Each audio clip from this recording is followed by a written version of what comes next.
திமுக வந்து கவுன்சில் காலில் வந்து அதிகாரி பட்டியல் வந்து அதிகாரி வந்து காலில் வச்சிருக்காங்க.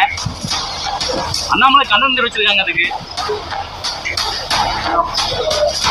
மணிப்பூர்ல பிரச்சனைனா மட்டும் மொழ நீளத்துக்கு நீட்டி முழக்கிற சில வாயெல்லாம் தமிழகத்துல நடக்கிற பிரச்சனையை பத்தி கேட்டா ஸ்டிக்கர் ஒட்டின மாதிரி கப்பு சிப்புன்னு ஆயிரும். அந்த மாதிரி தான் நேற்று திண்டிவனம் நகராட்சி பட்டியலின ஊழியரை திமுக பெண் கவுன்சிலர் காலில் விழ வச்ச கொடுமையை பத்தி கேள்வி கேட்ட உடனேயே சமூக நீதி பாதுகாவலரான அக்கா கனிமொழி அவர்கள் வாயை திறக்காம இது தேம்பாரு ஓட்டோங்கிற மாதிரி நழுவி போயிருக்காங்க. திமுக வந்து கவுன்சில் காலில் வந்து அதிகாரி பட்டியல் வந்து அதிகாரி வந்து காலில் வச்சிருக்காங்க.